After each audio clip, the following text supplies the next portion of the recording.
ሰላም ጤና ይስጥልን ውድ የአሮማ ሚዲያ ቤተሰቦቻችን፣ የሰዓቱን ዜናዎች እንደሚከተለው እናቀርባለን። አብራችሁን ቆዩ። የእስራኤል ጦር አውሮፕላኖች ዛሬ ጠዋት በደቡባዊ የጋዛ ሰርጥ ከተማ ካን ዩኒስ ምስራቃዊ ሰፈሮች 5 የአየር ጥቃቶችን እንደፈጸሙ የአካባቢ መገናኛ ብዙሃን ዘግበዋል። በጋዛ ሰርጥ ውስጥ ያለውን አጠቃላይ የፍሳሽ ማስወገጃ ስርዓት መፍረሱን የጋዛ ማዘጋጃ ቤት የእቅድ ዘርፍ ዋና ዳይሬክተር አስታውቀዋል። በጋዛ ሰርጥ የሚኖሩ ከ13000 በላይ ቤተሰቦች ባለፉት ቅርብ ቀናት ውስጥ ከባድ ዝናብ ጉዳት የደረሰባቸው ሲሆን በሺዎች የሚቆጠሩት ከባድ የአየር ሁኔታና እየተባባሰ በመጣው የሰብአዊ ሁኔታ ምክንያት የቀረውን ጥቂት ንብረታቸውን እንኳ አጥተዋል ሲል የተባበሩት መንግስታት ድርጅት ሪፖርት አድርጓል። በካን ዩኒስ የሲቪል መከላከያ እንዳስታወቀው እስካሁን የደረሰው እርዳታ ከሚያስፈልገው መጠን 15 በመቶ እየተሻገረ አይደለም። በጋዛ ሰርጥ የድንገተኛ ሕክምና መውጫ መዘግየት ለ900 ሰዎች ሞት ምክንያት እንደሆነና አፋጣኝ ሕክምና የሚያስፈልጋቸው 4000 ህጻናትን ጨምሮ 1600 ታካሚዎች አሁን ለመጓዝ እየተጠባበቁ እንደሆነም የዓለም ጤና ድርጅት አስታውቋል። ትግራይ ትመሰክራለች በሚል መሪ ቃል ክልላዊ ኮንፈረንስ ሊደረግ ነው። በትግራይ ክልል ውስጥ ያለውን የፖለቲካ ልዩነት በውይይትና በድርድር ለመፍታት በጊዜያዊ አስተዳደሩ በተሰጠው አቅጣጫ መሰረት ክልላዊ ኮንፈረንስ ሊካሄድ ነው። በቅርቡ በሚከናወነው በዚህ ኮንፈረንስ ላይ 2300 ያህል ተሳታፊዎች እንደሚገኙ ተገልጿል። የፖለቲካ ፓርቲው፣ ሲቪክ ማህበራትና ሌሎች ባለድርሻ አካላት በዚህ ኮንፈረንስ ላይ ተሳታፊ እንዲሆኑ የሚደረግ ሲሆን በህዳር ወር መጨረሻ ላይ ለ3 ቀናት እንደሚከናወን ተሰምቷል። ትግራይ ትመሰክራለች በሚል መሪ ቃል የሚከናወነው ይህንን ኮንፈረንስ የሚያዘጋጀው ኮሚቴ ሊቀመንበር የሆኑት አቡነ ተስፋ ስላሴ መድህን ዛሬ በመቀሌ በሰጡት መግለጫ በክልሉ ካለው ችግር ብቸኛው መውጫ መንገድ ውይይትና መነጋገር መሆኑን ገልጸዋል። በሀገር ውስጥ ያሉና በውጭ ሀገር የሚኖሩ የክልሉ ተወላጆች በኮንፈረንሱ ላይ በንቃት እንዲሳተፉ ጥሪ ያቀረቡት አቡነ ተስፋ ስላሴ በክልሉ ተወላጆች መካከል አንድነትን ማስፈን ወቅቱ የሚጠይቀው ተግባር መሆኑን አስታውቀዋል። የዓለማችን ረጅሙ ሆቴል ሲኤል ዱባይ ማሪና በዱባይ ተከፍቷል። 364 ሜትር ከፍታ ያለው ይህ ህንፃ የመስታወት ግድግዳዎችን ባሉት ክፍሎች በእያንዳንዱ ፎቅ ላይ ባሉ 2 መዋኛ ገንዳዎች፣ 8 ሬስቶራንቶች፣ 360 ዲግሪ እይታ ባሉት ላውንጆች፣ በ24 ሰዓት አገልግሎት በሚሰጥ የአካል ብቃት ማዕከልና በ61ኛው ፎቅ ላይ ባለው ስፓ ከተማውንና ባህሩን የሚያይ አስደናቂ እይታዎች ያቀርባል። ከህጋዊ አደን የሚገኝ ገቢ ከፍተኛ ድርሻ ለማህበረሰቡ እንዲውል እየተደረገ ነው። ከህጋዊ አደን ከሚገኝ ገቢ 80 በመቶ የሚሆነው ለማህበረሰቡ ልማትና ድጋፍ ማዋል እየተቻለ መሆኑን የኢትዮጵያ የዱር እንስሳትና ጥበቃ ባለስልጣን አስታወቀ። በባለስልጣኑ የብሔራዊ ፓርኮች መሪ ስራ አስፈጻሚ ዶክተር አዳነ ጸጋዬ ህጋዊ አደን ለአደን በሚፈቀዱ እንስሳት ላይ ብቻ የሚተገበር መሆኑን ለጋዜጣ ፕላስ ተናግረዋል። ህጋዊ አደን እየሞተ ያለን እንስሳ ጥቅም ላይ የማዋል ተግባር መሆኑን ያነሱት ዶክተር አዳነ ህጋዊ አደን የሚፈቅደውን ባረጁ ወንድ እንስሳት ላይ ነው ብለዋል። በዚህም በየዓመቱ ቀላል የማይባል ገቢ እየተገኘ መሆኑን ተናግረዋል። ለአብነትም አንድ የደጋ አጋዘን በህጋዊ መንገድ ሲታደን በጥቅሉ እስከ $20,000 ገቢ እንደሚገኝ ዶክተር አዳነ ጠቁመዋል። ሌሎች እንስሳትም እንዲሁም በደረጃቸው ተገቢ ክፍያ እየተከፈለ በህጋዊ እንደሚታደኑ አንስተው ከዚህም ከሚገኘው ከፍተኛ ገቢ 80 በመቶ የሚሆነው ለማህበረሰቡ ልማትና ድጋፍ የማዋል ተግባር እየተከናወነ ነው ብለዋል። የብዝሃ ሕይወት መጠበቅ ለሀገር ያለውን ፋይዳ በፓርኮች አካባቢ ለሚኖሩ ማህበረሰብ ክፍሎች ግንዛቤ መፍጠር እየተቻለ መሆኑን አብራርተዋል። እንስሳቱ እንዳይታደኑ በሁሉም ፓርኮች ላይ የታጠቁ የጥበቃ ሰራተኞች ተሰማርተዋል። በአካባቢ ማህበረሰብና የጸጥታ አካላት ጋር በጋራ እንደሚሰሩም ጠቁመዋል። የዩኒቨርሲቲ ተማሪዎች የ3ኛ ዓመት ትምህርታቸውን ሲያጠናቅቁ ለ1 ዓመት የማስተማር አገልግሎት እንዲሰጡ የሚያስገድድ መመሪያ በ2019 የትምህርት ዘመን ተግባራዊ መሆን ይጀምራል። ለመምህራን የሚቀርበው ጥቅማጥቅምና ደሞዝ በቂ አለመሆን ለመምህራን እጥረት ምክንያት እንደሆነ የትምህርት ሚኒስትሩ ፕሮፌሰር ብርሃኑ ነጋ ለምክር ቤት አባላት ተናግረዋል። ይህም አዲስ መምህራን በበቂ ሁኔታ ለማፍራት አስቸጋሪ እንዳደረገውም ገልጸዋል። የመጀመሪያ ዲግሪ ያላቸው ግለሰቦች የ1 ዓመት የማስተማር ዘዴ ኮርስ በመውሰድ ለመምህርነት ብቁ መሆን እንደሚችሉ ሚኒስትሩ ጠቁመዋል። በዚህም የመምህራን ቁጥር ለማሳደግ ይቻላል ብለዋል።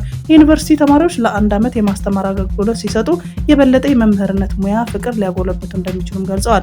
ባለፈው ዓመት ከቅድመ መዋዕለ ህጻናት እስከ 12ኛ ክፍል በሀገሪቱ አጠቃላይ የመምህራን ቁጥር 625,000 የነበረ ሲሆን በዚህ ዓመት ቁጥሩ ወደ 700,000 ለማሳደግ እየተሰራ መሆኑንም ተገልጿል።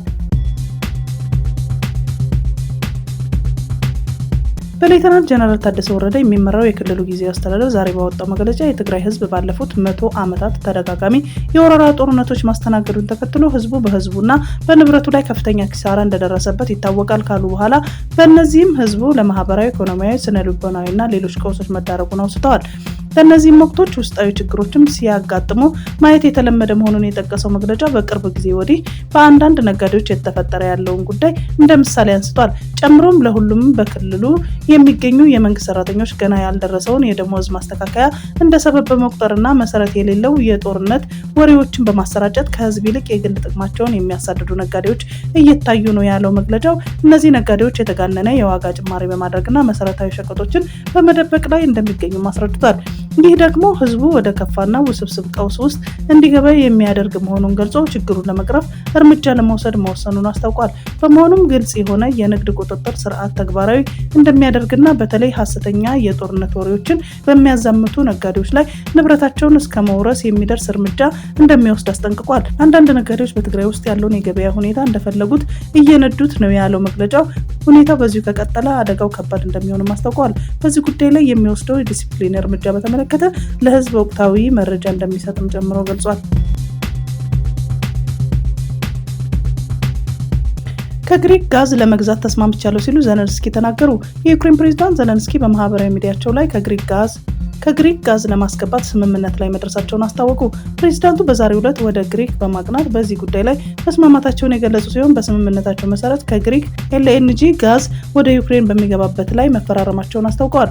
ባለፈው ወር ሩሲያ በዩክሬን የኃይል አቅርቦት መሰረተ ልማቶች ላይ መጠነ ሰፊ ጥቃት ማከናወኗን የተነሳው በሀገሪቱ የጋዝ ማምረት አቅም 60% መውደሙን ዘለንስኪ ገልጸዋል። በዚህም የተነሳ በመጪው ክረምት በሀገሪቱ ውስጥ ከፍተኛ የኃይልና የነዳጅ እጥረት እንደሚከሰት ያስታወቁት ፕሬዝዳንቱ ይህን ለመከላከል ከግሪክ ጋዝ ለማስገባት ውሳኔ ላይ መድረሳቸውን አስታውቀዋል። ይህንን የጋዝ ግዢ ለማከናወን የሚያስችል በቂ ገንዘብ ማግኘታቸውንም የጠቀሱ ዘለንስኪ የአውሮፓ ባንኮች መሆናቸውንና የአውሮፓ ኮሚኒኬሽን የዩክሬን መንግስት ለዚህ ብድር ዋስትና መስጠታቸውን አስረድተዋል። በቀጣይነት ከአዘርባይጃን ጋራ የማስገባት የረጅም ጊዜ እቅድ እንዳላቸውም አስታውቀዋል።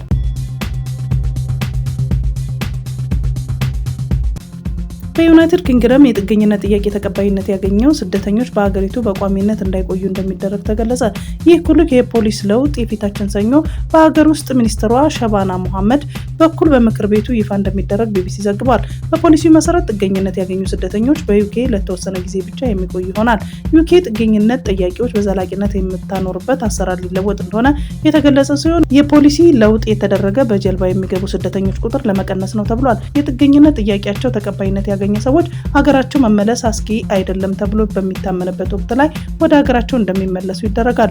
አሁን ላይ ዩኬ ለጥገኝነት ጠያቂዎች የ5 ዓመት የቆይታ ጊዜ ትፈቅዳለች። ከዚያም ስደተኞች በዩኬ በዘላቂነት ለመቀጠል ማመልከት ይችላሉ። ፖሊሲው የተወሰደው ከዴንማርክ እንደሆነም ተነግሯል። የዴንማርክ ግራ ዘመም ሶሻል ዴሞክራት መንግስት በአውሮፓ ጠንካራ የስደተኞች ፖሊሲ በመተግበር ይታወቃል። ጥገኝነት ጠባቂዎች የ2 ዓመት የመኖሪያ ፈቃድ ከተሰጣቸው በኋላ በድጋሚ ማመልከት አለባቸው።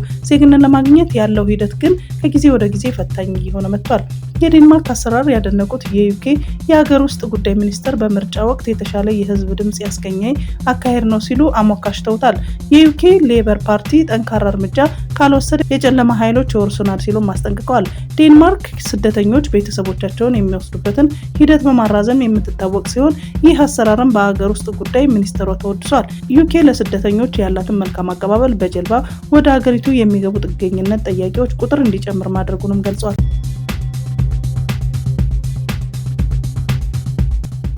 ከሰሞኑ 2 ጓደኛሞችን ጨምሮ 5 ኢትዮጵያውያን በደቡብ አፍሪካ የተለያዩ ከተሞች በተሰነዘረባቸው ጥቃት ህይወታቸው ማለፉን በደቡብ አፍሪካ የሚኖሩ ኢትዮጵያውያን ተናግረዋል። ነዋሪዎቹ እንደሚሉት በተለያዩ ጊዜያት ኢትዮጵያውያን ያነጣጠረ ጥቃት በታጠቁ ሰዎች በተደጋጋሚ እንደሚፈጸም ተናግረው ይህ የበርካታ ኢትዮጵያውያን ህይወት መቅጠፉን ገልጿል። ለደህንነታቸው ሲሉ ማንነታቸው እንዲገለጽ ያልፈለጉት ደቡብ አፍሪካ የሚኖሩ ኢትዮጵያውያን እንደገለጹት ከ2 ቀናት በፊት በደቡብ አፍሪካ ደርባን ከተማ 2 ኢትዮጵያውያን ጓደኛማሞች ማንነታቸው ባልታወቀ ታጣቂዎች መገደላቸው ተናግረዋል። በተመሳሳይ መልኩ የጆሃንስበርግ ከተማ ነዋሪ የሆነው የ3 ልጆች አባት ከስራው ወደ ቤቱ በሚመለስበት ወቅት በታጠቁ ሰዎች በበርካታ ጥይት ተደብድቦ መገደሉን አስረድተዋል። በሌላ በኩል አንድን ወጣትና ሌላ ታዳጊ በዚሁ በጆሃንስበርግ ከተማ አቅራቢ በስራ ቦታ ሱቅ ውስጥ እያሉ በጠራራ ፀሐይ በታጠቁ ሰዎች በጥይት ተደብድቦ ተገድለዋል ሲሉ ገልጸዋል። በሀገሪቱ በኢትዮጵያ ላይ በተደጋጋሚ ጥቃት የሚፈጽም ቢሆንም በፈረንጆቹ አዲስ ዓመት ዋዜማ ጎልቶ ይስተዋላል ብለዋል። በጉዳዩ ዙሪያ ያነጋገራቸው ደቡብ አፍሪካ የኢትዮጵያ ማህበረሰብ አመራር መካከል ይሁን አንድ ስማቸው እንዳይገለጽ ያልፈለጉ የመረጃ ምንጭ በተለያዩ ጊዜያቶች በኢትዮጵያ ላይ የሚፈጸመውን ጥቃት በበርካቶች ህይወት እየቀጠፈ መቆየቱን ተናግረው ከላይ በሟቾች ቁጥር ጉዳይ ግን መረጃ ከመስጠት ተቆጥበዋል። የአርሲ ኦርቶዶክሳውያን ጭፍጨፋ በመቃወም በዴንቨር ኮሎራዶ በተደረገ የሻማ መብራት መርሃ ግብር ላይ የአውሮራ ከተማ ባለስልጣኖች በቦታው በመገኘት የማጽናኛ ንግግር አድርገዋል። በሃይማኖታቸው ምክንያት የፈሰሰውን የሰማዕታቱን ደም ተመልክቶ እግዚአብሔር ይቀበለን። መርሃ ግብሩን ያስተባበሩት የሀገረ ስብከቱ ጽሕፈት ቤትና የማህበረ ስብዕና ተወካዮች ናቸው። የዩክሬን አሳፋሪ የሙስና ቅሌት የዘለንስኪ የቅርብ ጓደኞች $100 ሚሊዮን ከኃይል ዘርፍ ስርቆት ጋር ስማቸው ተነስቷል። የሀገሪቱ በኃይል መቆራረጥና በቦምብ እየተሰቃየች ባለችበት ወቅት አንድ ምርመራ በከፍተኛ ባለስልጣናትና ነጋዴ መካከል የተንሰራፋውን የሙስና መረብ አጋልጧል። የጸረ ሙስናው ተቋም የፕሬዝዳንት ቮሎዲሚር ዘለንስኪ በጣም የቅርብ ወዳጆች መካከል አንዳንዶቹ ከኃይል ዘርፍ ወደ $100 ሚሊዮን የሚጠጋ ገንዘብ ወደ ራሳቸው ለማዘዋወር በተደረገ ሴራ ውስጥ መሳተፋቸውን ካረጋገጡ በኋላ ዩክሬን በግርግር ውስጥ ትገኛለች። ቅሌቱ ብቅ ያለው ሀገሪቱ በሩሲያ የቦምብ ጥቃት ምክንያት በከፍተኛ የኃይል መቆራረጥ እየተሰቃየች ባለችበትና መንግስት የኃይል መሰረተ ልማቱን ለመከላከል በሚሊዮኖች የሚቆጠሩ ዩሮ እያወጣ ባለበት ወቅት ነው። ኦፕሬሽን ሚዳስ የተሰኘው ምርመራ እንዳመለከተው የቀድሞውና የአሁኑ የኃይል ሚኒስትሮች፣ ነጋዴዎችና ከፍተኛ ባለስልጣናት በመንግስት ባለቤትነት ስር ባለው የኒውክሌር ኩባንያ ኤነርጓቶም ውስጥ ውሎችን በመጠቀም የውሉ ዋጋ ከ10 እስከ 15% የሚደርስ ጉቦ ወስደዋል። እስካሁን ከ7ቱ ተጠርጣሪዎች መካከል 5ቱን በቁጥጥር ስር ውለዋል። ጀርመን ጋሉሼንኮ የአሁን የፍትህ ሚኒስተርና የቀድሞው የኃይል ሚኒስተር ሲሆኑ ለጊዜው ከስልጣናቸው ተነስተዋል። ኦሌክሲ ቸርኒሶቭ የቀድሞው ጠቅላይ ሚኒስተር ወደ $1.2 ሚሊዮን እና 100,000 ዩሮ በህገወጥ በማግኘታቸው ተከሰዋል። ቲሙር ሚደንች ነጋዴና የዘለንስኪ የቀድሞው የክቫርታል 95 የቴሌቪዥን ኩባንያ አጋር ሲሆኑ የሴራው መሪ ተብለው የተጠቀሱ ሲሆን ክሱ ከመቅረቡ በፊት ወደ እስራኤል ሸሽተዋል። ሌሎች ከፍተኛ ባለስልጣናት ምርመራ እየተደረገባቸው ነው። ፕሬዝዳንት ዘለንስኪ እስካሁን አልተከሰሱም። ነገር ግን ምርመራዎቹን እንደተቀበሉና በኃይል ዘርፍ ከፍተኛ ግልጽነት እንዲኖር ጠይቀዋል። በተጨማሪም የኤነርጂ ሚኒስትሩ እና የፍትህ ሚኒስትሩ ከስራ እንዲነሱ የጠየቁ ሲሆን ሁለቱ ነጋዴዎች ላይ ማዕቀብ እንደሚጥሉም ቃል ገብተዋል። ዘለንስኪ አሁን ሁላችንም ዩክሬን መከላከል አለብን በማለት በሩሲያ ጥቃቶችና በኃይል ቀውሶች ምክንያት አስቸጋሪ ሁኔታ ቢኖርም ሙስናን ለመዋጋት እርምጃ እንዲወስድ ጥሪ አቅርበዋል ያለው ዳጉ ጆርናል ነው።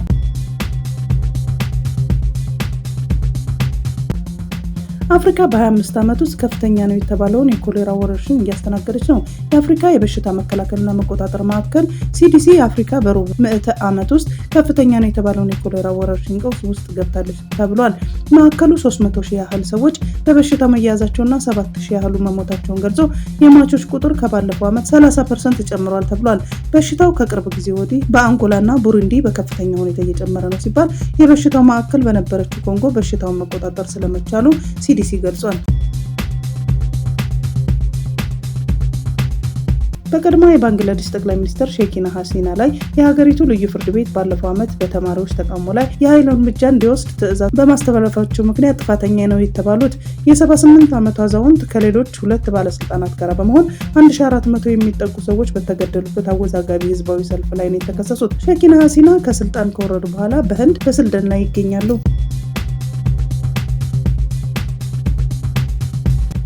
ደቡብ ሱዳን ባለፈው ታህሳስ ወር የተያዙ 27 ዜጎቿን መለቀቃቸውን ተከትሎ ኢትዮጵያን አመስግናለች።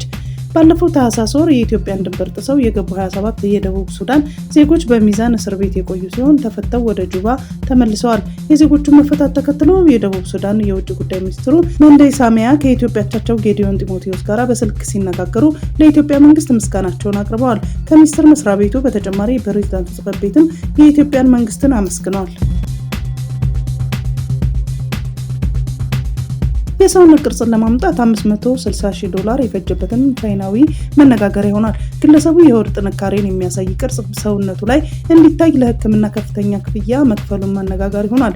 የሰውነት ቅርጽ በስፖርታዊ መንገድ ማዳበር ባለመቻሉ የ20 አሲድ ያለበት መርፌ ተወግቶ ለሕክምና ሂደት ከ$500,000 በላይ አውጥቷል። በማህበራዊ ሚዲያ አንዱ ሃኦቲያንን የሚለውን ስም በመጠቀም የፋሽንና የውበት ይዘቶችን የሚያዘጋጀው ወጣቱ 20% ሰውነቱን በ20 አሲድ እንደያዘ በመግለጽ የማህበራዊ ሚዲያ ተከታዮች ዘና አድርጓል።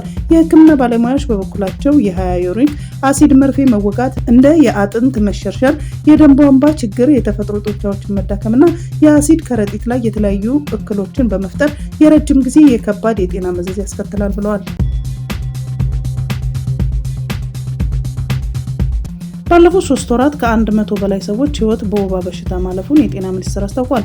የጤና ሚኒስትር ዴኤታ ዶክተር ደረጀ ድጉማ ባለፉት 3 ወራት ከ5,743,000 በላይ በወባ ተህዋስ የተጠረጠሩ ሰዎች ላይ ምርመራ ተደርጎ ከነዚህም ውስጥ 1,979,597 ሰዎች ላይ ተህዋሱ መገኘቱን ገልጸዋል። ከነዚህም ውስጥ 113 ሰዎች ህይወታቸውን በወባ ምክንያት ማጣታቸውን ተናግረዋል። ሚኒስትሩ የወባ ወረርሽኝን ለመከላከል ባለፉት 3 ወራት ከ6 ሚሊዮን በላይ አጎበር ገዝቶ እንዳከፋፈለ ጠቅሰው ከ3 ሚሊዮን በላይ ቤቶች ላይ የወባ መከላከል ኬሚካል ርጭት መደረጉን ገልጸዋል። በዘንድሮ በጀት ዓመት ሩብ ዓመት አፈጻጸም ካለፈው ዓመት ተመሳሳይ ወቅት ጋር ሲነጻጸር ከ50 በመቶ በላይ መቀነስ አሳይቷልም ሲሉም ተናግረዋል። በነዳጅ ምርቶች ላይ የተጣለው አጠቃላይ የ30% ግብር በቀጣይ ወር ተግባራዊ እንደሚሆን ተገለጸ። የኢትዮጵያ መንግስት ለረጅም ጊዜ የዘለቀውን የነዳጅ ድጎማ ቀስ በቀስ ለማስወገድ የሚወስዳቸውን ሰፋፊ የኢኮኖሚ ማሻሻያዎች አንዱ የሆነውን አዲስ የግብር አወቃቀር ከሚቀጥለው ወር ጀምሮ ተግባራዊ ሊሆን ነው። ይህ አዲስ እርምጃ በነዳጅ ምርቶች ላይ 15% ተጨማሪ እሴት ታክስ፣ ቫትና 15% ኤክሳይዝ ቀረጥን ያካተተ አጠቃላይ 30% ታክስ በመጣል ሲሆን የኢትዮጵያ ነዳጅ አቅራቢ ድርጅት ከ1 ወር በኋላ ታክሱን መሰብሰብ ይጀምራል። በአዲሱ መመሪያ መሰረት ነዳጅ አቅራቢ ድርጅት የተሰበሰበውን ግብር በሙሉ ለገቢዎች ሚኒስቴር ማስገባት ግዴታ ሲሆን መንግስት በዚህ እስከ ታህሳስ 2018 ዓ.ም ድረስ ለቤንዚንና ናፍጣ መሸጫ ዋጋዎች ሁሉንም ህጋዊ የግብር መጠን ጨምሮ ሙሉ ወጪን የመሸፈን ግብ ላይ ለመድረስ አቅዷል። የገንዘብ ሚኒስቴር ከአዲሱ በጀት ዓመት ጀምሮ በነዳጅ ምርቶች ላይ አጠቃላይ 30 በመቶ ግብርን ሙሉ በሙሉ ተግባራዊ ሊያደርግ ማቀዱን ካፒታል ጋዜጣ ከ2 ወራት በፊት መዘገቡ ይታወሳል። ሚኒስትሩ መስከረም 2018 አጋማሽ ላይ ባቀረቡት አጠቃላይ የዜጎች በጀት ውስጥ በተያዘው በጀት ዓመት ተግባራዊ የሚደረጉ የግብር አይነቶችን በዝርዝር አስቀምጠው ነበር።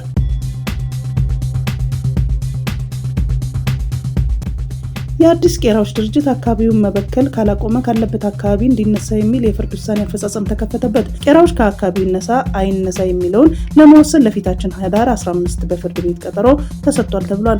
የአዲስ አበባ ቄራዎች ድርጅት ከ30 ዓመታት በላይ አጥንት፣ ደም፣ ቁርጥራጭ ስጋና መሰል የእርድ ተረፈ ምርቶችን በመልቀቅ አካባቢውን ሲበክል ቆይቷል በሚል ቁም ለአካባቢ በተባለው ሀገር በቀል የሲቪል ማህበረሰብ ድርጅት በፍርድ ቤት ክስ ቀርቦበት እንደነበር ይታወሳል። ፍርድ ቤቱም ጉዳዩን ከመረመረ በኋላ በሰጠው ውሳኔ ቄራዎች ድርጅት በሚለቀው በካይ ፈሳሽ፣ ጠጠርና ጋዝ የነዋሪውን ጤናና ጉዳት ላይ እያደረሰ በመሆኑ ድርጅቱ አገልግሎት ከሚሰጥበት የቄራ አካባቢ እንዲነሳ ወይም አካባቢውን መበከሉን እንዳያቆም የፍርድ ቤት ውሳኔ ባሳለፈው ጥቅምት 20 ቀን 2017 ዓ.ም ነበር ያስተላለፈው። የፍርድ ውሳኔ ከተሰጠ ዓመት ቢሞላውም መስሪያ ቤቱ ፈጥሯል የተባለው ችግር አስተካክሎ አካባቢውን ከመበከል ባለመቆጠቡ እንዲሁም በውሳኔ መሰረት አለማስተካከሉን ተከትሎ ከአካባቢው ባለመነሳቱ በፍርድ ውሳኔ መሰረት በድርጅቱ ላይ አፈጻጸም መክፈቱን ከሳሹ ቁም ለአካባቢ የተባለው ግብረሰናይ ድርጅት አስታውቋል። የጂንካ ሆስፒታል ሜዲካል ዳይሬክተር ለመገናኛ ብዙሃን መረጃ መስጠታቸውን ተከትሎ ከኃላፊነታቸው ተነሱ። የጂንካ አጠቃላይ ሆስፒታል ሜዲካል ዳይሬክተር በአካባቢ ስለተከሰተው የሄሞራጂክ ፊቨር እንደሆነ በተገመተው ተላላፊ በሽታዎች ሰዎች መሞታቸውን ገልጸው ለመገናኛ ብዙሃን መረጃ መስጠታቸውን ተከትሎ ከኃላፊነታቸው ተነሱ። ዋዜማው ከደቡብ ክልል ጤና ቢሮና ከሆስፒታል ምንጮች እንደተሰማው የጂንካ አጠቃላይ ሆስፒታል ሜዲካል ዳይሬክተር ዶክተር ቢኒያም አስራት ለአንድ ዓለም አቀፍ ሚዲያ የሄሞራጂክ ፊቨር እንደሆነ በተገመተው በሽታ ሳቢያ ሐኪሞችን ጨምሮ ሰዎች መሞታቸውን ገልጾ መረጃ በመስጠታቸው ከሆስፒታሉ ስራ አስኪያጅ ሚስጥሩ ሐምደኪ በተጻፈ ደብዳቤ ከህዳር 5 ቀን 2018 ዓ.ም ከኃላፊነታቸው መነሳታቸው ተነግሯል። ዳይሬክተሩ ከኃላፊነት ከመነሳታቸው በፊት ወደ ሆስፒታሉ መጥተው ከታከሙት 4 በሽተኞች አንዱ በህይወት እንዳለና የተሻለ የሚባል የጤና ሁኔታ ላይ እንደሚገኝ ገልጸው 2 የሆስፒታላቸው የጤና ባለሙያዎችን ጨምሮ እስካሁን 6 ሰዎች ተመሳሳይ ምልክቶችን በማሳየት ህይወታቸው ማለፉን ለዶቼ ቬለ ራዲዮ በይፋ ገልጸው ነበር። በጋምቤላ ክልል ከሰሞኑ ማንነትን ለይቶ እየተፈጸመ ባለ ጥቃት የሰላማዊ ዜጎች ህይወት እያለፈ መሆኑን ተሰማ። በአካባቢው አጠራር ቀይ ሰው፣ ደገኛ ወይም ሀበሻ በሚባሉ ዜጎች ላይ ጥቃት ሲደርስ ቆይቷል። አሁን እየደረሰ መሸፋፈን መፍትሄ ስለማይሆን ድርጊቱን ይፋ ሆኖ መፍትሄ ሊበጅ ይገባል ያሉት የጋምቤላ ከተማ ነዋሪዎች የሰሞኑን ጥቃትና ግድያ ለወረዳው ለማሳወቅ የሄዱ በቁጥር 5 የሚሆኑ ሰዎች ህዳር 7 ቀን 2018 ዓ.ም ጀምሮ ታስረው ይገኛሉ። የቱርክ ቀዳማዊ እመቤት ኤሚን ኤርዶሃን የቤተሰብ ሁኔታ የሚያጠናክር ዓለም አቀፋዊ ፖሊሲ እርምጃ እንዲወስድ ጠይቀዋል። ቀዳማዊት እመቤቷ ግሮዊንግ ዩሮፕ 2025 በተባለ ዓለም አቀፍ ጉባኤ ላይ በቪዲዮ ባስተላለፉት መልእክት የዓለም ሕዝቦች የቤተሰብ ሁኔታ አደጋ ላይ መውደቁን አስገንዝበዋል። ሰለጠነ በሚባለው ዓለም በአንድ ጠረጴዛ ዙሪያ ተሰባስበው በዓላትን በጋራ የሚያሳልፉ ብዝሃ ቤተሰብ እየጠፉ መጥተዋል ነው ያሉት። ይህ ሁኔታ ያለበት ዓለም የባህል ለውጥ ብቻ ሳይሆን ዓለም ዋና ማህበራዊ መሰረት ከሆነችው ቤተሰብ ራሱን እያገለለ መሆኑን የሚያሳይ ምልክት መሆኑን አብራርተዋል። በዓለም የአንዲት እናት አማካኝ የመውለድ ምጣኔ 2.2% መሆኑን ጠቅሰው ከግማሽ በላይ የሚሆኑ የዓለም ሀገራት አሁን ያለውን ትውልድ መተካት ከሚችሉበት ደረጃ በታች መሆናቸውን አሳሳቢ እንደሆነ ተነግሯል። እስከ ፈረንጆቹ 2030 ከ6 ሰዎች አንዱ እድሜው ከ60 በላይ ሊሆን እንደሚችል በመጥቀስ በፈረንጆቹ 2050 ደግሞ እድሜያቸው ከ80 በላይ የሚሆኑ ሰዎች ቁጥር በ3 እጥፍ ይጨምራል ተብሎ እንደሚጠበቅም አመላክተዋል። ይህ በዓለም አቀፉ ስነ ህዝብ ላይ የአዲስ ትውልድ ክፍተት ሊፈጥር ይገባል ማለታቸውን ቲአርቲ ወርልድ ዘግቧል። እያንዳንዱ ውልደት ለመጪው ዓለም አዲስ ነገር ይጨምራል ያሉት ቀዳማዊ እመቤት ኤሚን ኤርዶሃን የውልደት መጠንና የወጣቶች ቁጥር መቀነስ የዓለምን ኢኮኖሚና ማህበራዊ እድገት ያዛባል ብለዋል። ይህንን ችግር ለመከላከል ቱርክ እየሰራች መሆኑን በመጥቀስ የቤተሰብ ሁኔታን ለማሻሻል የሚያስችሉ ተግባራትን በፖሊስ ተደግፈው እየተከናወኑም እንደሆነ ተናግረዋል። የቤተሰብ ህይወት ግቦችን ለማሳካት እንቅፋት ይሆናል የሚል የተዛባ አስተሳሰብ ቤተሰብን በመተው ግላዊነትን ከፍ ለማድረግ ያለመ ነው ሲሉም ኮንነዋል። በመሆኑም ዓለም ቤተሰብን ማዕከል ፖሊሲዎችን ተግባራዊ ማድረግ ችግሩን ለመከላከል በቁርጠኝነት እንዲሰራ ጥሪ አቅርበዋል። ዛሬ 9 የላቦራቶሪ ምርመራ ተደርጎ አንድ ሰው በማርበርግ ቫይረስ መያዙ ተገለጸ። የማርበርግ ቫይረስ በሽታ ዕለታዊ ሁኔታ አስመልክቶ የጤና ሚኒስቴር እና የህብረተሰብ ጤና ኢንስቲትዩሽን ባወጡት መረጃ ተጨማሪ አንድ ሰው በቫይረሱ መያዙ ተገልጿል። በዛሬው ዕለት 9 የላቦራቶሪ ምርመራዎች መካሄዳቸውን የጠቆመው መረጃው አንድ ሰው በቫይረሱ መያዙን ሲገልጽ 8 ሰዎች ነፃ መሆናቸውን ያሳያል። በሽታው መከሰቱን ከተገለጸ ቀን አንስቶ እስካሁን 26 የላቦራቶሪ ምርመራዎች የተከናወኑ ሲሆን ቫይረሱ በ4 ሰዎች መገኘቱን በላቦራቶሪ ተረጋግጧል። ከዚህ ቀደም ቫይረሱ እንደተገኘባቸው የተገለጹት 3 ተጠርጣሪዎች ህይወታቸው ማለፉ ይታወሳል። በሳውዲ አረቢያ በተከሰተው አደጋ ከ42 በላይ የኡምራ ተጓዦች ህይወታቸውን ሲያጡ ከእነዚህም ውስጥ የአንድ ቤተሰብ አባላት የሆኑ 18 ሰዎች በአንድ ቅጽበት መሞታቸውን መላውን ዓለም አስደንግጧል። በዚህ አሰቃቂ አደጋ የ3 ትውልድ አባላት አባት፣ እናት፣ ወንድም፣ እህት፣ ልጅና የልጅ ልጅ አብረው ላይመለሱ ሄደዋል። ይህንን ያህል ቁጥር ያለው ቤተሰብ በሙሉ መጥፋቱ የሰዎችን ልብ በሀዘን አስጨንቋል። ይህ ፎቶ ለመጨረሻ ጊዜ የተነሱት ሲሆን የእነዚህም ቤተሰቦች ታሪክ በዓለም ዙሪያ በሚሊዮኖች የሚቆጠሩ ሰዎችን እያሳዘነ ይገኛል። ፈረንሳይ ለዩክሬን የጦር አውሮፕላኖች ልትሸጥ ነው። የፈረንሳይ ፕሬዝዳንት ኢማኑኤል ማክሮን እና የዩክሬን አቻቸው ቮሎዲሚር ዜሌንስኪ በፓሪስ ታሪካዊ የተባለ የመከላከያ ስምምነት ተፈራርመዋል። ስምምነቱም የፈረንሳይ እጅግ ዘመናዊ የጦር አውሮፕላኖች የሆኑትን እስከ 100 የሚደርሱ ራፋሌ ተዋጊ ጀቶችን ለዩክሬን ለመሸጥ የሚያስችል የ10 ዓመት ስትራቴጂካዊ የትብብር ሰነድ ይዟል። ዩክሬን እስከ 100 የሚደርሱ ፈረንሳይ ሰራሽ ራፋኤል ኤፍ4 ተዋጊ አውሮፕላኖችን እንዲሁም የተሻሻሉ የአየር መከላከያዎችን ታገኛለች። እነዚህ የጦር መሳሪያዎች ኪየቭ ራሷን ከሩሲያ ከባድ ጥቃቶች የመከላከል አቅሟን ለማሳደግ ያስችላታል ተብሏል። የጀቶቹ አቅርቦት እስከ 2035 ድረስ የሚዘልቅ ሲሆን የዩክሬን የድህረ ጦርነት አየር ኃይል የመገንባት ግብ አለው። የጀቶቹ አቅርቦት እስከ 2035 ድረስ የሚዘልቅ ሲሆን የዩክሬን የድህረ ጦርነት አየር ኃይል የመገንባት ግብ አለው። የጠላትን አውሮፕላን እንቅስቃሴ የሚጠፉ ድሮኖችን በጋራ ማምረት በዚህ ዓመት ይጀምራሉ ተብሏል። የዩክሬን ፕሬዝዳንት ቮሎዲሚር ዜሌንስኪ ከፈረንሳይ አቻቸው ኢማኑኤል ማክሮን ጋር በፓሪስ አቅራቢያ በሚገኝ አየር ማረፊያ ስምምነቱን የያዘ ሰነድ ከተፈራረሙ በኋላ እርምጃው ታሪካዊ ሲሉ አድንቀዋል። እስካሁን ድረስ የጦር መሳሪያዎችን ግዢ ወጪ፣ የገንዘቡ ምንጭ ከየት እንደሚገኝም ያልታወቀ ቢሆንም ፈረንሳይ የአውሮፓ ህብረት ድጋፍን ለማግኘትና የታገዱት የሩሲያ ንብረቶችን ለመጠቀም አቅዳለች። ይህ ስምምነት ዩክሬን ከጊዜ ወደ ጊዜ በሶቪየት ህብረት ዘመን የጦር መሳሪያዎች ተላቃ ሙሉ በሙሉ ወደ ምዕራባዊ የጦር መሳሪያ ስርዓት እንድትሸጋገር ይረዳታል። ዩክሬን በጠቅላላ 250 ዘመናዊ ተዋጊ ጀቶች ለማግኘት እቅድ ያላት ሲሆን ከፈረንሳይ ራፌል ጀቶች በተጨማሪ ከስዊድን ግሪፐን እና ከአሜሪካ ኤፍ-16 ጀቶችን ለማግኘት በትይዩ እየሰራች ነው ሲል ሲኤንኤን ዘግቧል። ኦብነግ አዲስ የትግል ስትራቴጂ መንደፉን አስታወቀ። በዶክተር አብዱራህማን ማህዲ የሚመራው የኦጋዴን ብሔራዊ ነጻነት ግንባር በኢትዮጵያና በሶማሊያ ክልል ጉዳይ አስቸኳይ የማዕከላዊ ኮሚቴ ስብሰባ ማድረጉን አስታወቀ። በጉዳዩ ላይ ሰፊ ውይይት ካደረገ በኋላ የኢትዮጵያ መንግስት በ2018 ዓ.ም የተደረገውን የሰላም ስምምነት መጣሱን፣ በስምምነቱ ቃል የተገቡ ጉዳዮችን አለመፈጸማቸውን፣ ለሰላማዊ የፖለቲካዊ ትግል ምቹ ሁኔታ ለመፈጠሩንና በአባላቱ ላይ ማስፈራራት እየተፈጸመ መሆኑን ኮሚቴው አምኖበታል ያለው መግለጫው፣ በመሆኑም አዲስ የትግል ስትራቴጂክ ፍኖተ ካርታ ማጽደቁን አስታውቋል። በዚህም መሰረት ኦብነግ እንደ አዲስ መዋቅሮችን እንደሚያጠናክርና በክልል ውስጥ ምልመላዎችን በስፋት እንደሚያከናውን ገልጾ ለመላው ዓለም የሚገኙ ከ60 በላይ ዲያስፖራ ቻፕተሮችን እንደገና እንደሚያደራጅ ገልጿል። በዲፕሎማሲያዊ መልክ ከሚመለከታቸው ዓለም አቀፍ ቀጠናዊ ተቋም ጋር ለመገናኘት የ2018 የሰላም ስምምነት ተጥሶ በሶማሊያ ማህበረሰብ ላይ የሚደርሰውን የመብት ጥሰት እንደሚያሳውቅም አስታውቋል። በኢትዮጵያ ውስጥ ለሚገኙ ለሁሉም የተጨቆኑ ብሔሮች ማዕከላዊ ኮሚቴ አጋርነቱን መግለጹን የጠቀሰው መግለጫው የጋራ ዓላማ ካላቸው የሌሎች ብሔር ታጋዮች ጋር ለመተባበር ዝግጁ መሆኑን ይፋ አድርጓል። ፕሬዚዳንት ትራምፕና ምክትላቸውን ለመግደል ማህበራዊ ሚዲያ ላይ የዛተው አሜሪካዊ 2 ዓመት ተፈረደበት። የአሜሪካ ፍትህ ሚኒስቴር ዛሬ ባወጣው መግለጫ እንደገለጸው ይህ የ67 ዓመቱ አሜሪካዊ የግድያ ዛቻቸውን ያደረጉት በማህበራዊ ሚዲያ ላይ ነው። የሚቺጋን ነዋሪ የሆነው ግለሰቡ በማህበራዊ ሚዲያ ላይ ፕሬዚዳንት ትራምፕንና ምክትላቸውን ጄዲ ቫንስን ለመግደል ከመዛቱም በላይ ይህንን በማድረግ ቢገደልም ሆነ እድሜ ልክ ቢታሰር ግን ግድ እንደማይሰጠውም ገልጾ እንደነበር ሚኒስቴሩ አስታውቋል። ግለሰቡ ከአሜሪካ ምክትል ፕሬዚዳንት ጋር ተመሳሳይ ስም ያለው ነው። ጄምስ ዶናልድ ቫንስ የሚል ስም ባለው በዚህ አሜሪካዊ ላይ በሚቺጋን የሚገኘው የፌዴራሉ ፍርድ ቤት የ2 ዓመት እስር ተፈርዶበታል። ይህ በእንዲህ እንዳለ ከ1 ወር በፊት በትራምፕ ላይ የግድያ ዛቻ በፈጸመው ሪቻርድ ስፕሪንግ በተባለው ግለሰብ ላይ የ18 ወራት እስራት የተፈረደበት መሆኑን ይታወቃል።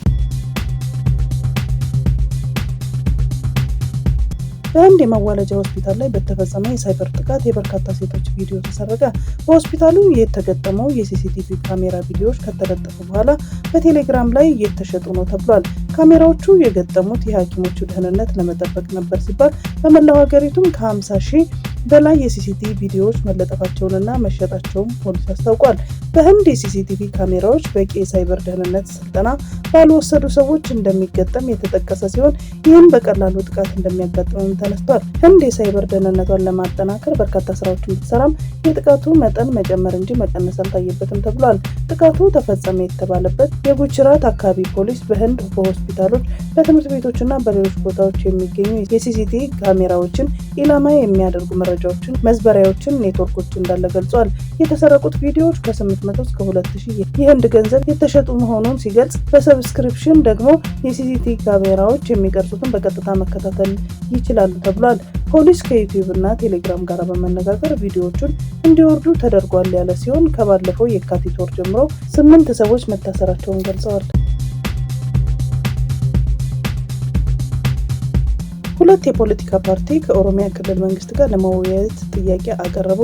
ፓርቲዎቹ የኦሮሞ ነጻነት ግንባርና የኦሮሞ ፌዴራሊስት ኮንግረስ ሲሆኑ የኦሮሚያ ክልል መንግስት ጸጥታን ጨምሮ በተለያዩ ጉዳዮች እንዲወያዩባቸው ጥያቄ አቅርበዋል። ፓርቲዎቹ ህዳር 9 ቀን 2018 ዓ.ም በጻፉት የእንወያይ ጥያቄ ደብዳቤ ከክልሉ ፕሬዝዳንት አቶ ሽመልስ አብዲሳ ጋር ስለ ኦሮሚያና ኦሮሞ ህዝብ ለመወያየት ቀጠሮ እንዲሰጣቸው ጠይቀዋል።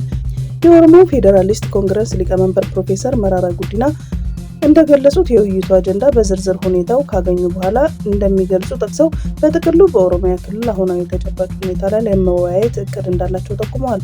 ፕሮፌሰሩ ውይይቱን በዋናነት በክልሉ የሰላም ችግርና ሌሎች በክልሎች ችግሮች ላይም ውይይት እናደርጋለን ብለው ዝርዝር መረጃዎችን ውይይት ሲጀምር እንደሚገልጹም ተናግረዋል።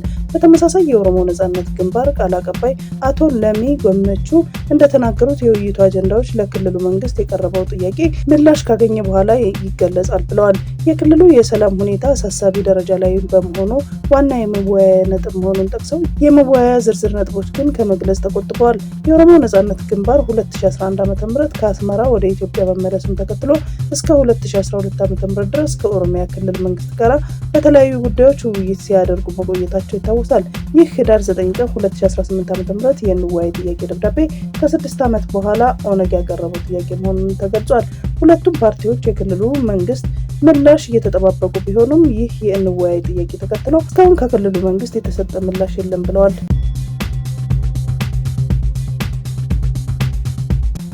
ተመራጯ የታንዛኒያ ፕሬዚዳንት ልጇንና የልጇን ባል በሚኒስትርነት ሾመዋል። አወዛጋቢ በነበረው የአፍሪካ ህብረት ሳይቀር ጥያቄ ያስነሳበት ምርጫ እንዳሸነፉ የታወጀላቸው ሳሚያ ሱሉሁ ዘመዶቻቸውን በከፍተኛ የስልጣን ቦታ ላይ መድበዋል። ፕሬዚዳንቷ ሴት ልጃቸውን የትምህርት ሚኒስትር ዴኤታ አድርገው ሲሾሙ የልጃቸውን ባል የጤና ሚኒስትር አድርገው ሾመዋል። ሁለቱም ተሿሚዎች የፓርላማ አባል መሆናቸው ተገልጿል። 98% ድምጽ በማግኘት ምርጫውን አሸነፉ የተባሉት ሳሚያ ሱሉሁ 27 ሚኒስትሮችና 29 ሚኒስትር ዴኤታዎችን የያዘው አዲስ ካቢኔም ይፋ አድርገዋል። ሩሲያ ሁለት ታላላቅ የከበሩ አልማዞች ማግኘቷን አስታወቀች።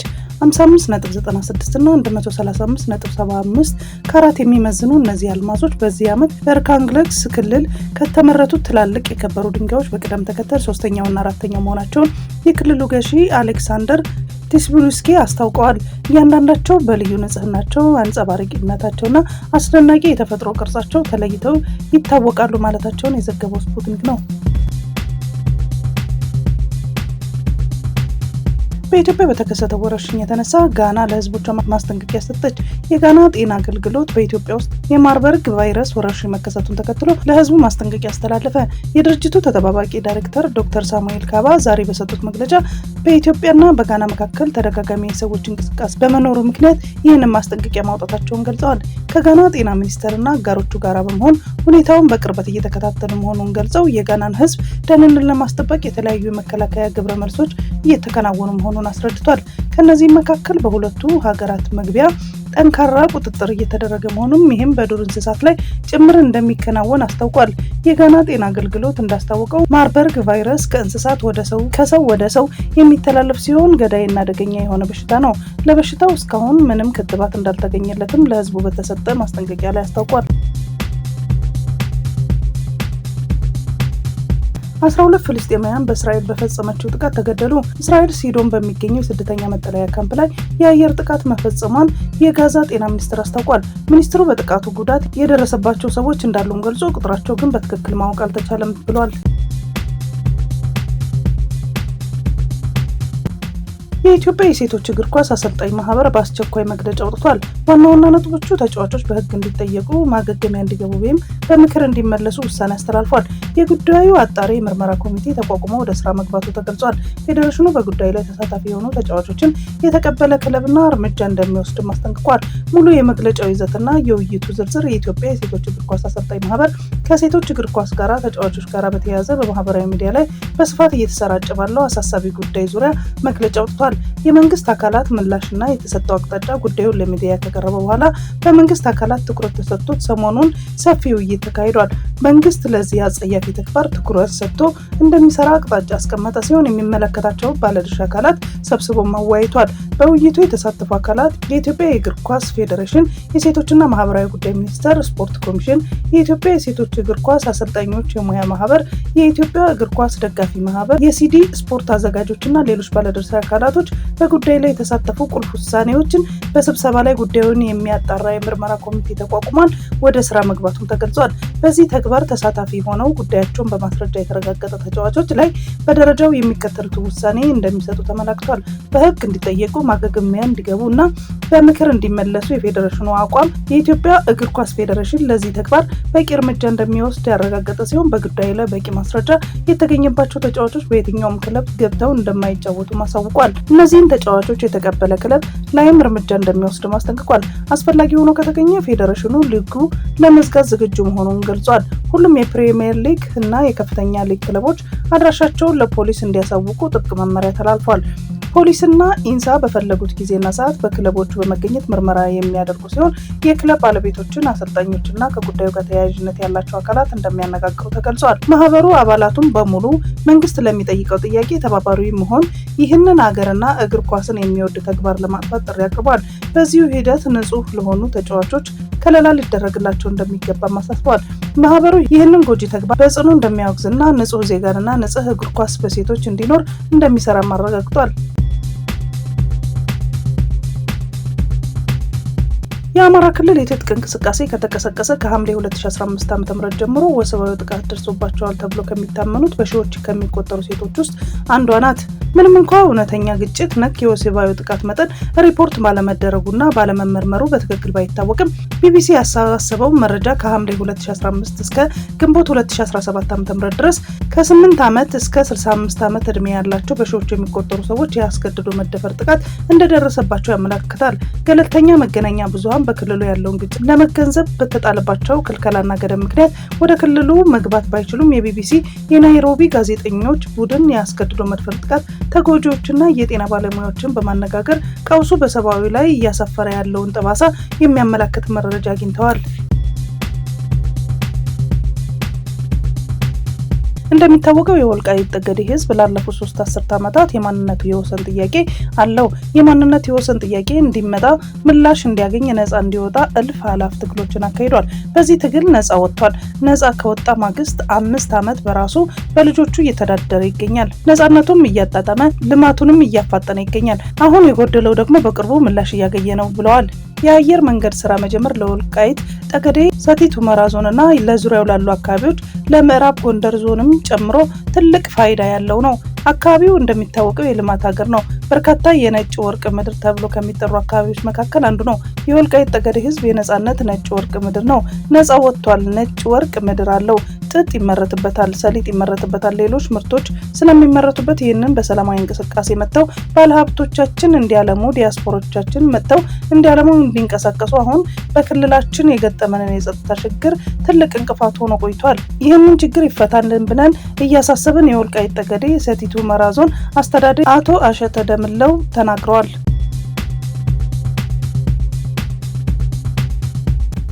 በናይጄሪያ ክርስቲያኖች ላይ ስደት እየደረሰ ነው በሚሉ ክሶች ምክንያት የትራምፕ አስተዳደር የአሜሪካ ጦር ጣልቃ ሊገባ እንደሚችል ማስጠንቀቂያ ከሰጡ በኋላ በመካከለኛው ናይጄሪያ በምትገኘው አንዲት ቤተክርስቲያን ላይ ታጣቂዎች ጥቃት መሰንዘራቸውን ባለስልጣናት ገለጹ።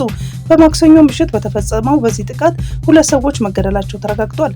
ለጥቃቱም እስካሁን ኃላፊነቱን የወሰደ ቡድን የለም። የከዋራ ግዛት ፖሊስ ቃል አቀባይ እንደተናገሩ ጥቃቱ የተፈጸመው በኤሩኩ ከተማ ነው። ፖሊስ የተኩስ ድምጽ ተከትሎ ወደ ስፍራው ሲደርስ አንድ ሰው በቤተክርስቲያኑ ውስጥ፣ ሌላኛው ደግሞ በአቅራቢያው ተገለው መገኘታቸውን አስታውቋል። ይህ ጥቃት ሰኞ ዕለት በሰሜን ናይጄሪያ 4 ተማሪዎች መታገታቸውን ተከትሎ የናይጄሪያ ፕሬዝዳንት ቦላ ቲኑቡ በደቡብ አፍሪካ ሊካፈሉት የነበረውን የዓለም መሪ ሀብታምና ታዳጊ ሀገራት ጉባኤ ጉዟቸውን ማዘግየታቸው ቃል አቀባዩ ተናግረዋል። የከዋራ ግዛት ገዢ በበኩላቸው ፕሬዝዳንቱ ቲኑቡ 900 ተጨማሪ ወታደሮች ወደ ክልሉ በመላካቸው ምስጋና አቅርበዋል። ፕሬዝዳንት ዶናልድ ትራምፕ በዚህ ወር መጀመሪያ ላይ በናይጄሪያ ክርስትና የህልውና አደጋ ተጋርጦበታል በማለት ፔንታጎን በምዕራብ አፍሪካ ሀገር ሊወስድ ስለሚችለው ወታደራዊ እርምጃ ዝግጅት እንዲጀምር ማዘዛቸው ተዘግቧል። የናይጄሪያ ፕሬዝዳንት ቲኑቡ በበኩላቸው የናይጄሪያ እንደ ሃይማኖት የማትታገስ ሀገር አድርጎ መግለጽ የሀገሪቱን እውነታ አያንጸባርቅም ሲሉ ምላሽ ሰጥተዋል። ተንታኞች እንደሚሉም ምንም እንኳ ክርስቲያኖች በጥቃቱ ሰለባ ከሆኑት መካከል ቢሆኑም በአብዛኞቹ የጥቃቶቹ ሰለባ የሚሆኑት በሙስሊም በበዛበት የሰሜን ናይጄሪያ ክፍል የሚኖሩ ሙስሊሞች ናቸው። የመካከለኛው ናይጄሪያ ክልል በአካባቢው አርብቶ አደርና አርሶ አደር መካከል በመሬትና በውሃ ውስንነት ምክንያት በሚፈጠሩ ግጭቶች ለዓመታት ሲታመስ ቆይቷል። እነዚህ ግጭቶች የሃይማኖት መልክ በመያዝ በአብዛኛውን ከሙስሊም አርብቶ አደሮች ወይም ከክርስቲያን አርሶ አደር ማህበረሰቦች ጋር የሚወግኑ ሚሊሻዎችን ፈጥረዋል። የሰሜኑ ክፍል ደግሞ በቦኮ ሀራም እና ከዳኢሽ ጋር በተቆራኙ ቡድኖች ጥቃት በየጊዜው ይፈጸምበታል። የእስራኤል ጦር ዛሬ ማለዳ በደቡብ ጋዛ ሰርጥ ካን ዩኒስ አካባቢ በኃይሎች ላይ ከታጣቂዎች ተኩስ እንደተከፈተበት አስታወቀ። ጦሩ በማህበራዊ ገጹ ኤክስ ባወጣው መግለጫ በተከፈተው ተኩስ ወታደሮች ላይ ምንም አይነት ጉዳት እንዳልደረሰም ገልጿል። ለዚህ ምላሽ በመስጠት በደቡባዊ ኢዝ መሪነት በሽን ቤት መመሪያና በአየር ኃይል አማካኝነት በመላው የጋዛ ሰርጥ በሚገኙ ኢላማዎች ላይ የአየር ጥቃት መጀመሩን ጦሩ አስታውቋል።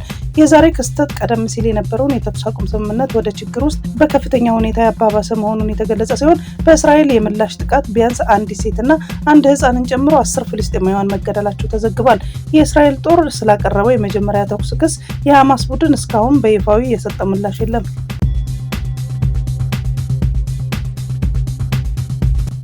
ዛሬ በ470 ድሮንና በ48 ሚሳይል ተደብድበናል ሲሉ ዘለንስኪ ገለጹ። የዩክሬን ፕሬዝዳንት ዘለንስኪ ዛሬ ቱርክ የገቡ ሲሆን በዚያን እንዳሉ ግን በሀገራቸው ላይ መጠነ ሰፊ ድብደባ መፈጸሙን ሰምተዋል። በዛሬው ጥቃት ቢያንስ 20 ሰዎች መገደላቸውና በርካቶች መቁሰላቸው የተገለጸ ሲሆን ይህም ጦርነቱ ከተጀመረ ወዲህ በአንድ ቀን ከፍተኛ የሞት መጠን የተመዘገበበት ሆኗል። ፕሬዝዳንት ዘለንስኪ በሚገኙበት ቱርክ ሆነው በጻፉት መልእክት ዛሬ ሩሲያ ከ470 በላይ ድሮንና ከ48 በላይ ሚሳይሎች በመላክ በእኛ ላይ ድብደባ ፈጽማለች። እነዚህም በሰላማዊ ሰዎች መኖሪያዎች አካባቢ የምታደርገውን ጥቃት ደግሞ ከዓለም አቀፉ ማህበረሰብ የሚደርስባትን ጫና በቂ እንዳልሆነም ያሳያሉ ብለዋል። በመሆኑም አጋሮቻቸው ተጨማሪ የአየር መቃወሚያ እንዲሰጧቸው ጥሪ አቅርበው ይህንን ሰላማዊ ሰዎችንና መሰረተ ልማቶችን ለመጠበቅ እጅግ አስፈላጊም እንደሆነ አሳስበዋል። ዘለንስኪ በዛሬው መልእክታቸው ህዝባቸው በዚህ ጥቃት መሀል ያለውን ጽናትና አንድነት አድንቀዋል። ሲናገሩም ተደጋጋሚ ጥቃቶች ቢኖሩም ሀገራችንን ለመከላከልና ህዝባችን ለመጠበቅ ያለን ቁርጠኝነት የማይናወጥ ነው ሲሉም ገልጸዋል። የአዲስ አበባ ትራንስፖርት ቢሮ ያለ ረዳት አገልግሎት የሚሰጡ የህዝብ ማመላለሻ ተሽከርካሪዎችን እንደሚቀጣ ለሸገር ኤፍኤም 102.1 ሬዲዮ በሰጠው ቃል ገለጸ። ቢሮው ያለ ረዳት አገልግሎት የሚሰጡ ታክሲዎችን በከተማዋ እየበዙ ነው ብሏል። ከዚህ በኋላ ግን ባለው መመሪያ መሰረት ረዳት የሌላቸው ታክሲዎች እቀጣለሁ ሲል አስጠንቅቋል። ቢሮው ያለ ረዳት ማሽከርከር ገንዘብ በመቀበል ገቢና ወራጅ በመቆጣጠር የሹፌሩን ትኩረት ስለሚሰርቅ ለአደጋ ያጋልጣል ብሏል። ከዚህ ቀደም ለሌሎች የትራንስፖርት እንቅስቃሴዎች ብቻ ትኩረት መስጠታቸው ረዳት ያላቸውና ሌሎች ተሽከርካሪዎችን የመለየት ውስንነት ታይቶብናል ያለው ቢሮ ከዚህ በኋላ ግን የታክሲ ረዳት መኖር አንዱ የትራፊክ ደህንነት አካል በመሆኑ ሁሉም የህዝብ ትራንስፖርት አገልግሎት ሰጪ ተሽከርካሪ ላይ ክትትል እናደርጋለን ሲል ለሬዲዮ ጣቢያው ገልጿል። በቪየትናም በጣለው የማያቋርጥ ዝናብ ቢያንስ 41 ሰዎች ህይወት አለፈ። በማዕከላዊ ቪየትናም ካለፈው ሳምንት መጨረሻ ጀምሮ ያልተቋረጠ ዝናብና ጎርፍ የተነሳ ቢያንስ የ41 ሰዎች መሞታቸውን የሀገሪቱ መገናኛ ብዙሃን ዘግበዋል። የጎርፍ አደጋው ከ52,000 በላይ ቤቶች በውሃ እንዲጥለቀለቁ ያደረገ ሲሆን ግማሽ ሚሊዮን አባወራና የንግድ ቤቶችን ያለ ኤሌክትሪክ ኃይል እንዳሳጣ ዘገባዎች ጠቁመዋል። ባለፉት 3 ቀናት የዝናቡ መጠን በከፍተኛ ደረጃ ጨምሯል። በቅርብ ወራት ውስጥ የዝናብ አደጋው ቪየትናምን ክፉኛ አጥቅቷል። ካልማጊና ቦአሎይ የተባሉት 2 አውሎ ንፋሶች ካስከተለው አደጋ በኋላ ከሳምንታት ውስጥ ሞትና ውድመት አስከትሏል። ከባለፈው ዓመት ከጥር እስከ ጥቅምት ወር ባለው ጊዜ ውስጥ በቪየትናም የደረሱ የተፈጥሮ አደጋዎች $2 ቢሊዮን ጉዳት አድርሰዋል ሲል መንግስት ግምታዊ አሃዝ አስቀምጧል። በሀገር ውስጥ ሚዲያዎች የተሰራጩ ፎቶግራፎች እንደሚያሳዩት ሰዎች ጎርፍ ወደ ቤታቸው ሲገባ በጣሪያ ላይ ታክተው ያሳያሉ። በላምዶንግ ግዛት ውስጥ የተንጠለጠለ ድልድይ መልህቁን ሲነቀል አመላክተዋል። የመሬት መንሸራተት በዋና ዋና መንገዶችና አውራ ጎዳናዎች ላይ ጉዳት ከደረሰ በኋላ ግዛቱ የአስቸኳይ ጊዜ አዋጅ አውጇል ያለው ዳጉ ጆርናል ነው። ዶክተር አንዱዓለም ዳኜ ላይ የግድያ ወንጀል የፈጸመው ተከሳሽ በ25 ዓመት ጽኑ እስራት ተቀጣ። የባህር ዳርና አካባቢ ከፍተኛ ፍርድ ቤት የጥበብ ጊዮን ስፔሻላይዝድ ሆስፒታል ሐኪም በነበሩት ዶክተር አንዱዓለም ዳኜ ላይ የግድያ ወንጀል በፈጸሙት ተከሳሽ ላይ የ25 ዓመት ጽኑ እስራት ወስኗል። ፍርድ ቤቱ በዋለው ችሎት በዶክተር አንዱዓለም ዳኜ የግድያ ጉዳይ ላይ የቀረበው ወንጀልና ማስረጃ መሰረት አድርጎ ውሳኔ አስተላልፏል። በዶክተሩ ላይ ግድያው የተፈጸመው ጥር 24 ቀን 2017 ዓ.ም ምሽት ላይ ባህር ዳር ከተማ የግል መኪናቸውን በሚያሽከረክሩበት ወቅት ጠብቆና ተዘጋጅቶ በጥይት ተኩሶ መግደሉን ፍርድ ቤቱ በቀረበው ማስረጃ አረጋግጧል። በዚሁም ዕለት ምሽት ላይ በተመሳሳይ በሌላ የሕክምና ዶክተር ላይ ጥይት በመተኮስ የመኪና አካል በመምታት የግድያ ወንጀል ሙከራ ስለማድረጉም ፍርድ ቤቱ አመላክቷል። የግድያ ወንጀሉ ከተፈጸመ ጊዜ ጀምሮ መረጃና ማስረጃዎችን በማሰባሰብ የተጠናከረ የምርመራ ቡድን የተቋቋሙ ስራውን ተጠናቆ ለፍርድ ቤቱ ቀርቧል።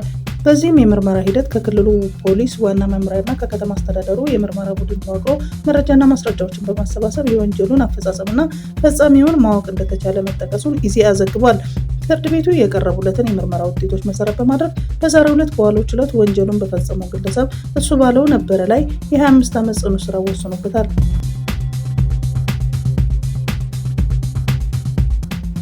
በሾላ ገበያ የሞቱ ዶሮዎችን በልተው ለገበያ ሊያቀርቡ ሲሉ ተያዙ። የአዲስ አበባ ከተማ አስተዳደር ደንብና ማስከበር ባለስልጣናት የየካ ክፍለ ከተማ ወረዳ 08 ደንብ ማስከበር ጽሕፈት ቤት ከሰላምና ጸጥታ ጽሕፈት ቤትና ከአዲስ አበባ ፖሊስ ጋር በመሆን ባደረገው ድንገተኛ ኦፕሬሽን በሾላ ገበያ ህገወጥ የዶሮ እርድ ሲከናወን በነበሩ ግለሰቦች ላይ እርምጃ ወስዷል። በተደረገው ክትትልና የተቀናጀ ኦፕሬሽን ግለሰቦቹ የሞቱት ዶሮዎችን በማረድና በማሸግ ለተለያዩ ሱቆችና ሆቴሎች ለማከፋፈል ሲዘጋጁ በነበረበት ሁኔታ የተያዙ ሲሆን በዚህም የታሸገ ዶሮ በቁጥር 100 ተበልቶ ለመታሸግ የተዘጋጀ 42 ተይዟል። የሞቱ ዶሮዎችን ለህብረተሰቡና ለሆቴሎች ከመከፋፈላቸው በፊት እርምጃ መወሰዱን የየካ ክፍለ ከተማ ወረዳ 08 ደንብ ማስከበር ጽሕፈት ቤት አስታውቋል።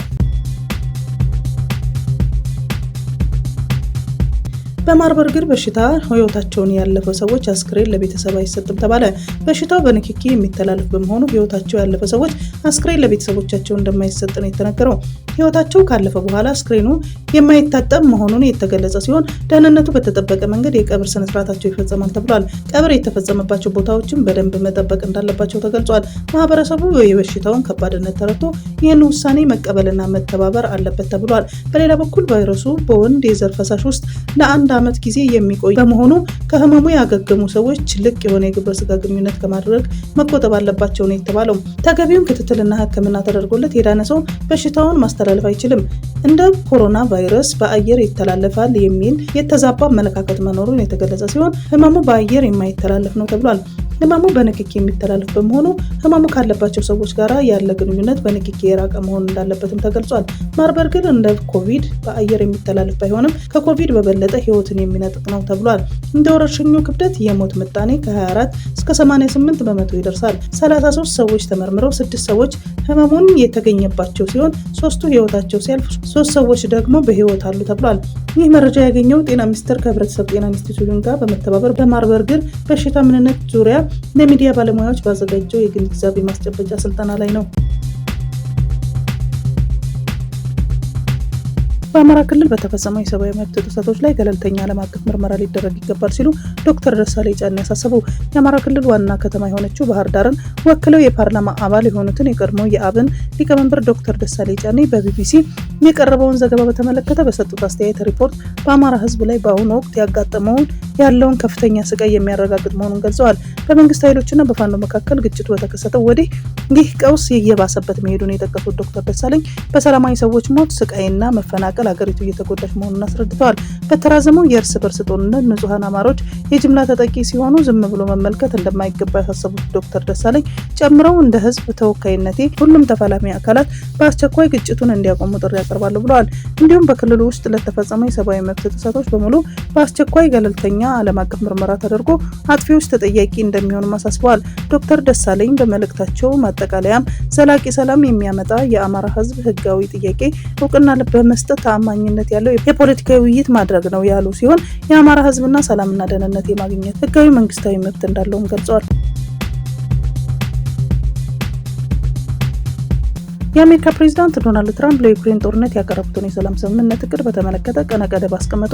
ፕሬዝዳንቱ ይህንን ቀነ ገደብ ያስቀመጡት ለዩክሬን ነው። ዛሬ ከፎክስ ኒውስ ሬዲዮ ጋር ባደረጉት ቃለ ምልልስ ያቀረቡትን ባለ 28 ነጥብ ቀነ ገደብ እንዳለው ተጠይቀው አዎ አለው ብለዋል። ይህ ቀነ ገደብ በመጪው ማክሰኞ እንደሚጠናቀቅ ገልጸዋል። ማክሰኞ ኖቬምበር 27 በአሜሪካ የታንክስ ጊቪንግ በዓል መሆኑንም ይታወቃል። ትራምፕ እቅዱን ለምን ማውጣት እንዳስፈለገ ሲናገሩ ደግሞ እኛ ይህን እቅድ ያወጣነው ለአንድ ነገር ስንል ነው፣ እሱም የሰዎች ሞት ማብቃት አለበት ብለዋል። እንደ ፕሬዝዳንቱ መግለጫ በእቅዱ ላይ የመስማማት አዝማሚያ ከታየ ቀነ ገደቡን ሊያራዝሙት ይችላሉ። በእቅዳቸው ላይ ዩክሬን የምታጣውን መሬት ስለመኖሩ ተጠይቀው ደግሞ ምስራቃዊ ዶንባሳ ግዛት አሁንም ከእጇ መውጣቱን ጠቅሰው ማጣቷ አይቀሬ መሆኑንም ተናግረዋል። ሩሲያውያን በተመለከተ ደግሞ እነሱ ከዚህ በኋላ ጦርነቱን መቀጠል አይፈልጉም፣ እንደሚያቆሙት አውቃለሁ ማለታቸውን አናዶሉ ዘግቧል። ይህ በእንዲህ እንዳለ የዩክሬን ፕሬዝዳንት በበኩላቸው የትራምፕ የሰላም እቅድ ከአጋሮቻቸው ጋር በመሆን እያጠኑት መሆኑንም አስታውቀዋል።